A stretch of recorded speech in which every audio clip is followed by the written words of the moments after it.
நடிச்ச ஃபர்ஸ்ட் படத்திலேயே மிகப்பெரிய ஃபேமஸ் ஆயிட்டு அதுக்கப்புறம் காணாம போனா தமிழ் நடிகளை பத்தி அந்த வீடியோல பார்க்க போறோம். மூணாவதா பார்க்க போறது ஆக்டர் லட்சுமி மேனன். இவங்க 2012 வந்த கும்கி படம் மூலமா அறிமுகமானாங்க. அதுக்கப்புறமா சுந்தரபாண்டியன், மிருதன், குட்டி புலி, ஜிகர்தண்டா, பாண்டிய நாடு நிறைய மூவிஸ்ல நடிச்சிருந்தாங்க. அதுக்கப்புறமா இவங்க எந்த படமும் நடிக்கல. ரொம்ப வருஷம் கேப் எடுத்து புலிக்குத்தி பாண்டின்னு ஒரு படம் நடிச்சாங்க. அதுக்கப்புறம் லாஸ்டா நடிச்ச சந்திரமுகி 2 ஃபிளாப் ஆயிடுச்சு. ரெண்டாவதா நடிகை ஸ்ரீதிவ்யா 2013 வந்த சிவகார்த்திகனோட வருத்தப்படாத வாலிபர் சங்கம் படத்து மூலமா அறிமுகமானாங்க. அதுக்கப்புறமா காக்கி சட்டை, வெள்ளக்காரத்துறை, ஈட்டி, மருதுன்னு பல படங்கள்ல நடிச்சிட்டு வந்தாங்க.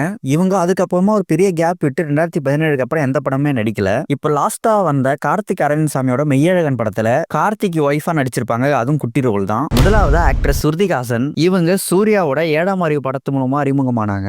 அதுக்கப்புறமா தனுஷோட 3, விஷாலோட பூஜை, அஜித்தோட வேதாளம், இப்படி பல படங்கள்ல நடிச்சிட்டு வந்தாங்க. அதுக்கப்புறமா இவங்க பெருசா எந்த படமும் நடிக்கல.